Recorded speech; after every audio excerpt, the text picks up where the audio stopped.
I am happy to be in the midst of veteran workers with lifelong devotion to the cause of rural welfare.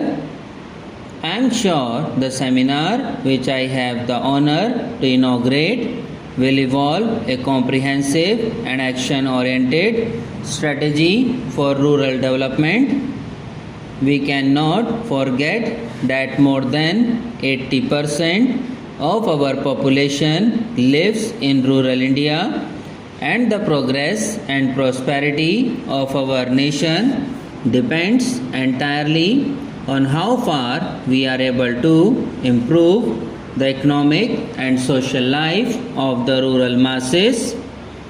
It has been my faith for nearly half a century, ever since I came under the influence of Mahatma Gandhi, that the key to the future development of our nation rested on our ability to bring about a total economic and social transformation of our villages in which the real Indian lives.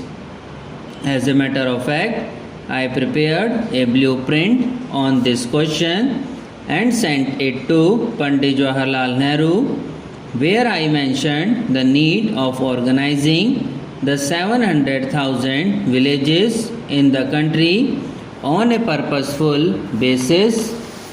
At that time, I felt that if we could have one dedicated social worker for every 7 villages, we would be able to energize the rural folk.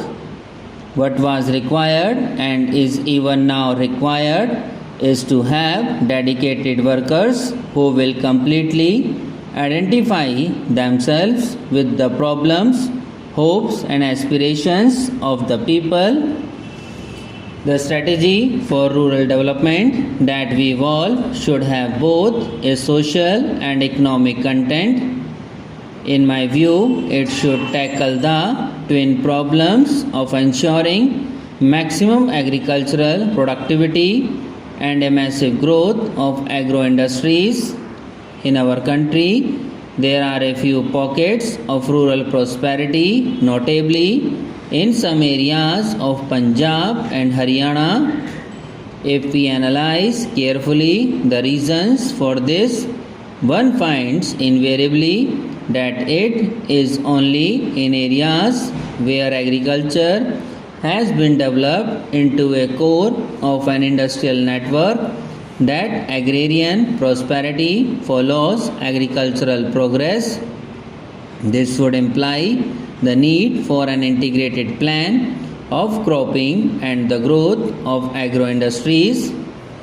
Unless we involve the people in the formulation and implementation of plans, we cannot make much progress.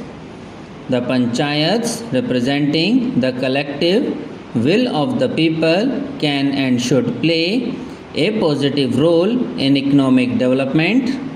Panchayats in our country, unfortunately, have earned a bad name as being caste and faction ridden.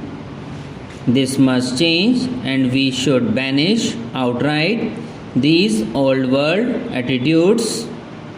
For rural development to be most fruitful, panchayats and panchayat organizations should be made the most effective instruments.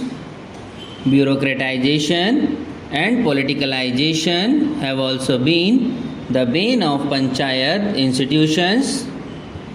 These factors could be obviated by emphasizing social accountability and voluntary action at grassroots levels. Our rural folk are essentially good people, and if we provide them the right leadership and approach their problems with sympathy and understanding, the villages of India today can be converted into ideal centers of cooperative community life. The progress of the entire nation depends upon the progress of the rural community. In my view, village reconstruction with self-reliance and self-sufficiency as the two principal goals to be achieved is the most effective way to meet the challenges of poverty and unemployment. It is only through utilizing the available manpower resources in the best manner possible that we can achieve a breakthrough from the present stagnation. You are well aware of my emphasis on that setting of the landless through land colonization schemes. While land may be allotted to individuals, it must be ensured that it is not transferred. In our anxiety to provide land to the landless, we are not embarking on programs by which we are trying to give pattas and rights to individuals. Giving of an acre or to an individual landless farmer, in my opinion, does not solve any problem, for he does not have the necessary wherewithal for the development of the land and putting it to productive purpose. Such uneconomic holdings usually go back to the money lenders or to the big farmers who try ultimately to deprive these poor persons of the land. Whenever we give land to the landless, it must be made clear that they should form into cooperatives so that they can jointly cultivate it and derive maximum benefits. There would be collective ownership, and therefore, for practical purpose, the entire project area will be managed as a part of the larger entity, and individual interest will be subject to the common will and progress.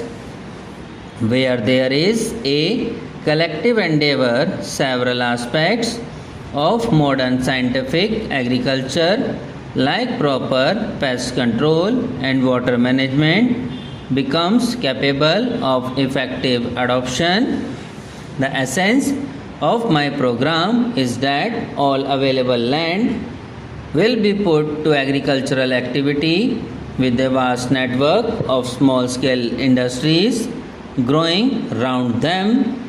Women have also an important place in this scheme because they can engage themselves profitably in occupations like beekeeping, poultry, dairy, weaving, tailoring, etc.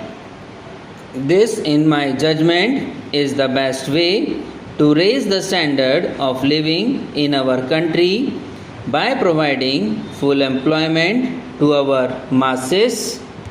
Subscribe now and press the bell icon. Never miss an update.